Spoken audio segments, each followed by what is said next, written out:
StoryCorps is a place where anyone can tell their story. Whether someone is famous or not, their story matters. My name is Chris Barnes. I'm the band teacher at Seco. So you've only been the band teacher at Seco for 2 years now. So what other schools have you taught at? Seco was my first school as a teacher. My first gig, and I've never officially taught anywhere else. I did my teaching practicum, where you're a student teacher, at Sentinel in West Van. So that's the only other spot that I've actually taught at, other than private teaching. So what were some experiences that you had during that time? At Sentinel, the biggest and coolest experience was the musical that they put on, and they do one every 2 years. And the year that I was there, I was very lucky. They put on The Wizard of Oz, which was like the real Broadway one, not anything kind of watered down for high school kids, like the real deal big show. And they put that one on in February during my practicum. So my teacher, or the teacher who was there, Michael Toth, let me conduct it and let me teach the whole thing to the kids. He taught a lot of it to them as well, but they had a whole class dedicated to it. We did 6 shows over 1 week. It was pretty fun. Did anything happen during that play that was out of the ordinary? Sure. There was one day we did a matinee and then we did a nighttime show. The show's about 2.5 hours, so it's a long haul, especially for high school kids, because the kids would go to class all day and then do the musical at night. And we taught as well. We didn't take that time off. So we teach or go to school till 8 to 3. And then go from 4 till usually 9 or 10 at night doing the show. So by the time we got to the Thursday, and they've done a show already in the day, they're so tired. So we get to the night show, and everybody's ready, and all the mics are checked, and we all get ready to start. And I go on, and we play our overture, which is the song at the beginning. And then Dorothy comes walking out, and her microphone doesn't work. So she's talking and no one can hear her because the microphone's not on. And at the beginning of the play, Dorothy's on there the whole way until the whirlwind where it takes her house away. So she started this 20-minute long thing of her being on stage with her mic not working. During that time, she has to sing Over the Rainbow. So it's a bit of a disaster and everyone's kind of freaking out, right?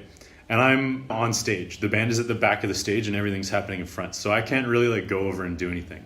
So the girl who was playing the lion went and kind of ad-libbed this extra thing and tried to turn her microphone on and turned it on, but it still wasn't working. So I had to think pretty quick because we're playing Over the Rainbow and it's this fully orchestrated one with strings and horns and trumpets and all this stuff.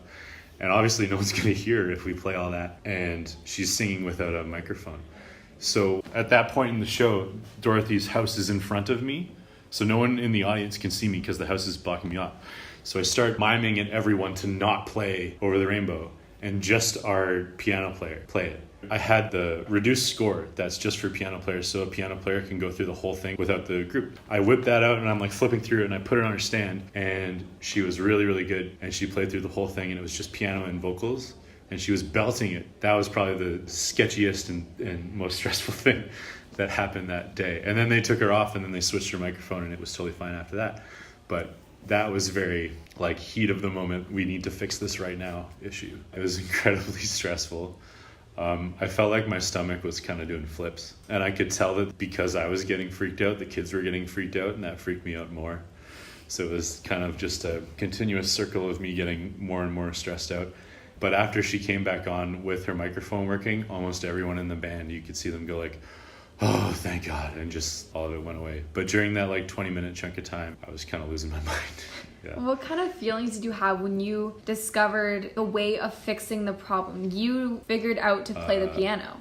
Yeah, I got pretty excited when I thought of that idea. I was still worried that it wouldn't really work.